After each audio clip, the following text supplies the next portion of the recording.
Pay-by-phone parking, carrier alert, and Lexington Senior Centers. This and more up next on this week's edition of Lexington Now.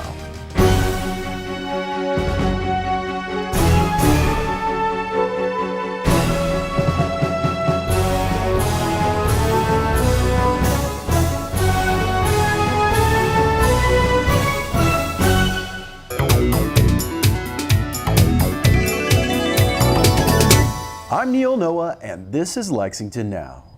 The Lexington Parking Authority has implemented multiple technological updates in recent years to make parking easier and more accessible for all.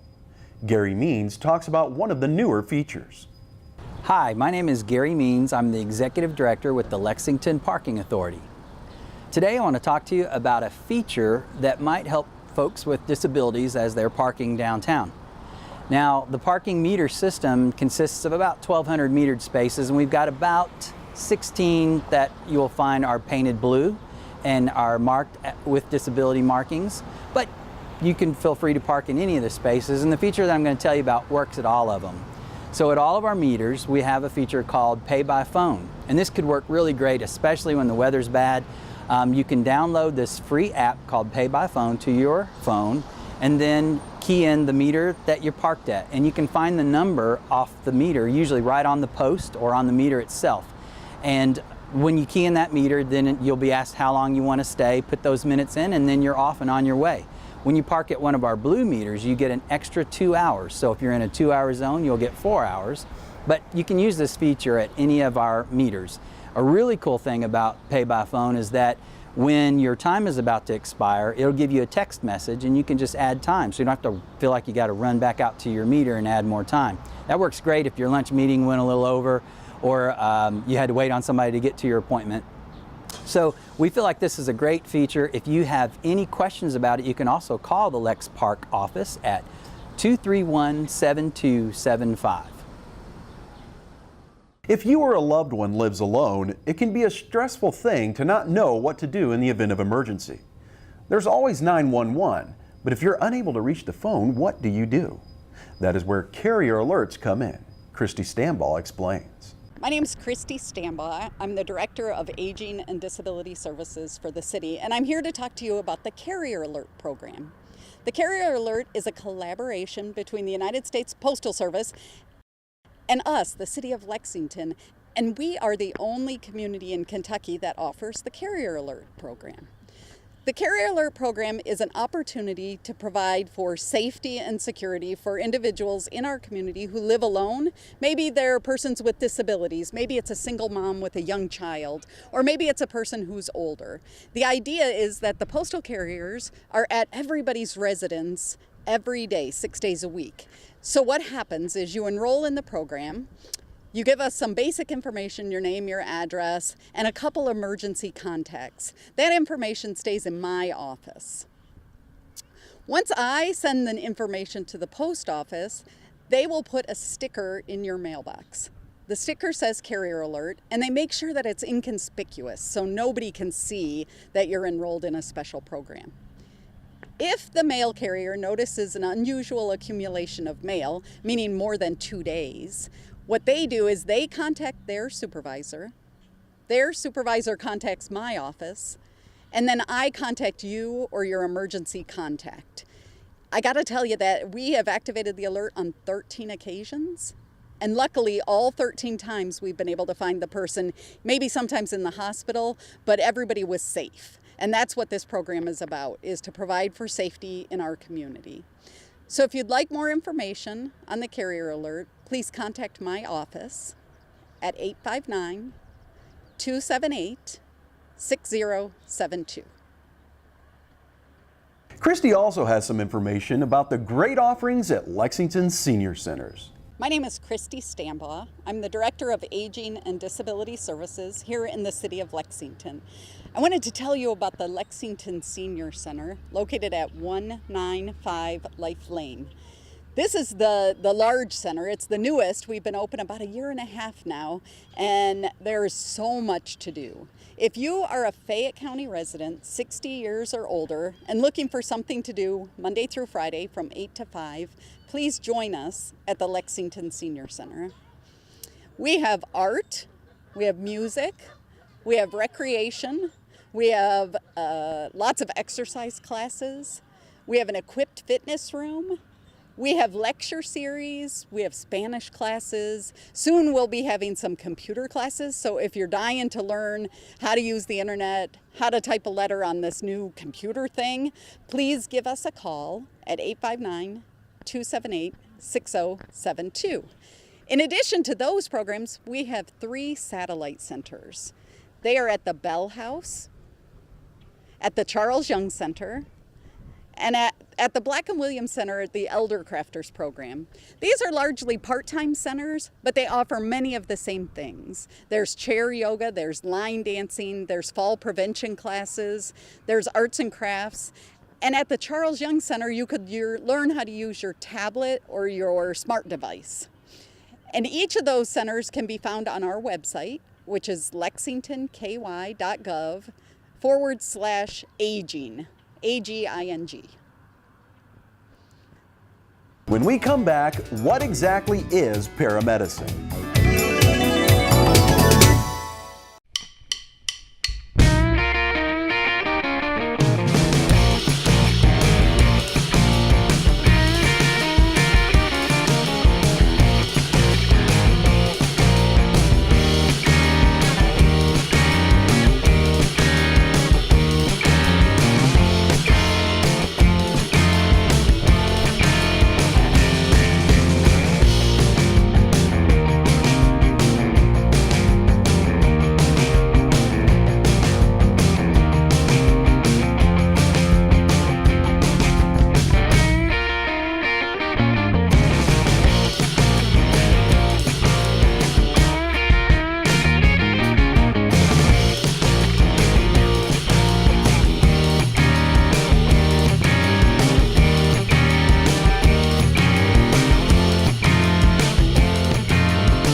I'm Sergeant Randall Combs with the Lexington Police Traffic Unit.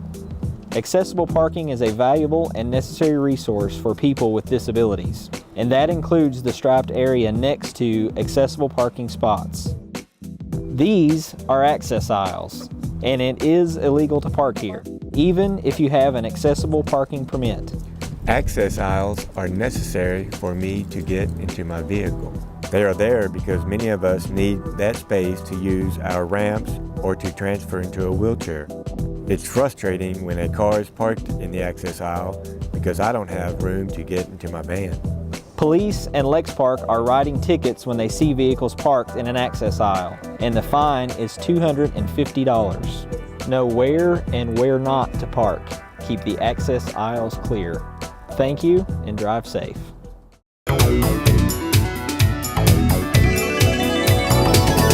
Welcome back to the show. Lexington's first responders answer the call for emergency situations hundreds of times a month, but sometimes they get calls for help that aren't necessarily an emergency, even though the caller is in need of assistance. This is where community paramedicine comes in. 246, we have a good one, drive please.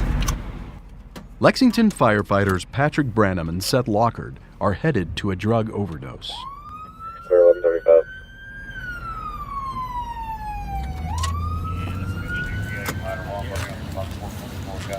In this case, thankfully, the patient is okay. We're gonna take your blood pressure, buddy, okay? Branham is going to the hospital to try to talk the man into getting drug treatment. What he's doing is a new way of handling the job of first responder. This is community paramedicine. A kind of non-traditional use of the paramedic. The community paramedicine program started in late 2017 in response to people who call 911 5, 10, or even 20 or more times a month. We're really good at showing up and fixing a problem really fast. We have people that call because they just need to get from the bed to the living room for the day, and then they call again because they need to get from the living room back to the bedroom. People have called to get to the other side of town. They use an ambulance to go to another hospital on the other side of town. It helps them get there faster. It's obviously not the best way to do it, but some people don't have $1 to spend on the bus, but they can call an ambulance and we'll show up and they say, I need to go to this hospital, and they'll go there. Branham and Lockard build relationships with these people to find the root of their frequent 911 calls and then get them the help they really need.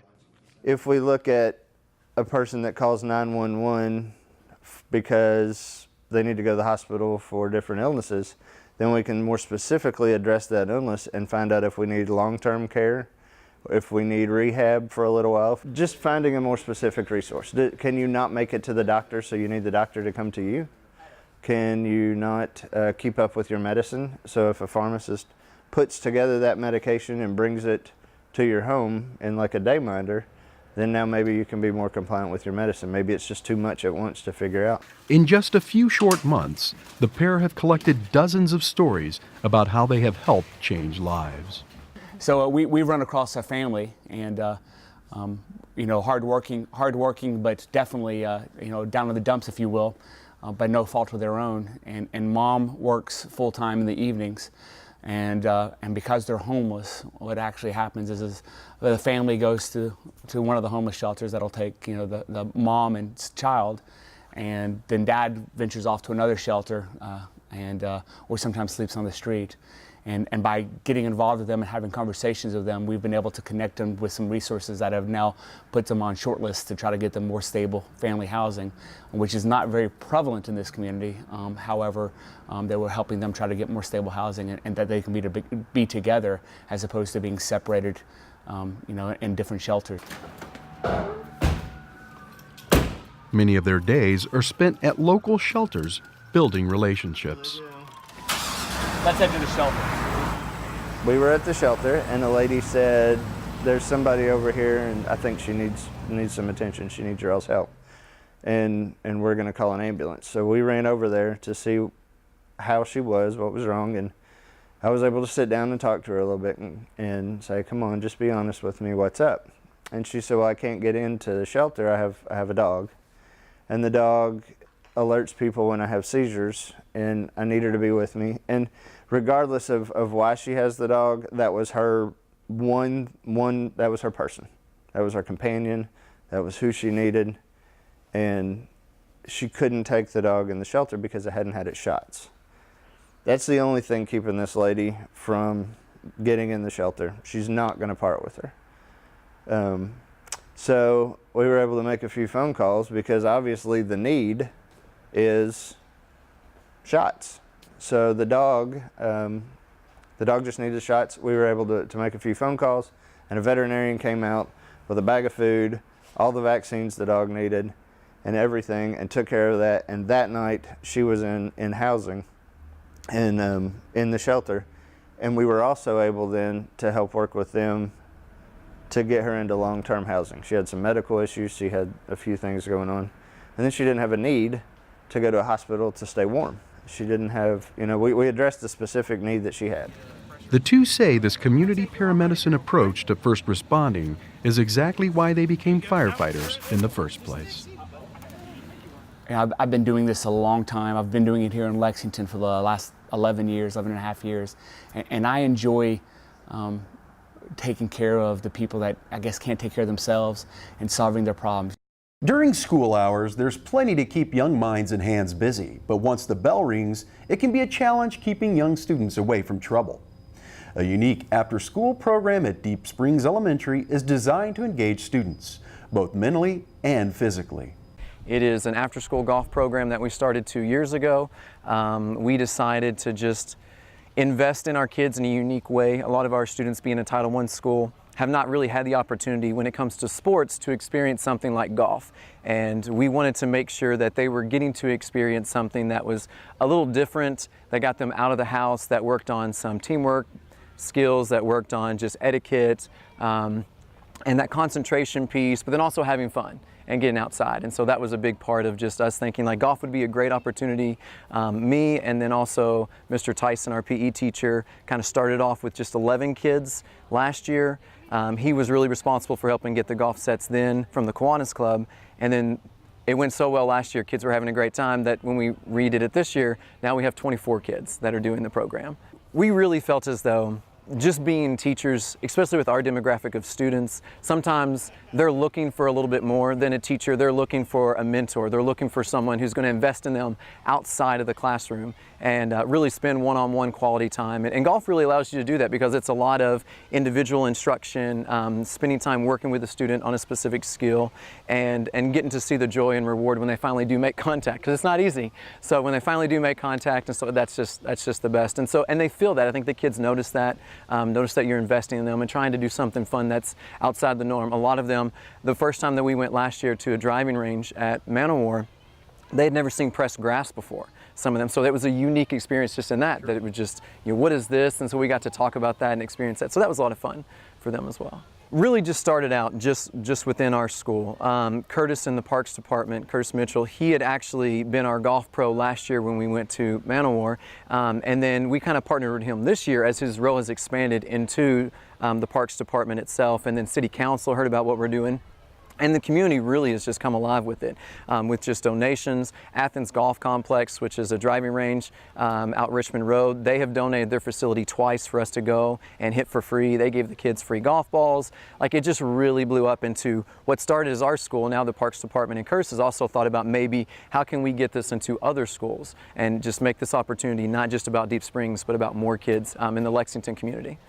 Well, the goal is to provide Lexington with an outlet for juniors of all ages, skill levels, to be introduced to the game and to develop their game using a variety of tools. And we plan on creating some pretty cool programming for them and for the future. And we already have programming set up right now that they can join in and have some fun and get to know the game a little better. But the future is bright for golf as long as we can get the youth involved.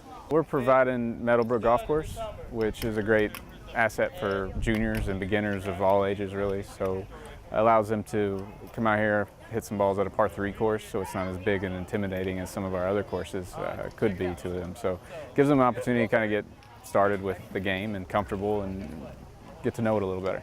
It's just a great way to get kids involved. There's some kids that might not be, into the traditional sport of basketball or, really extra athletic. So I think golf's a perfect choice. We had one girl say that it helps her focus, and that's what golf does. So it can help them just in their physical activity, but as well as just in their academics. It just helps them focus and teaches them that practice, so that they have to really concentrate on things and they can take that skill throughout life. So I think it's a great program. There are several meetings on the schedule this week at Lex TV, including the Police and Fire Pension Board and the Board of Architectural Review on Wednesday, the Planning Commission on Thursday, and the Board of Adjustment and the Vacant Property Review Board on Monday, May 14th.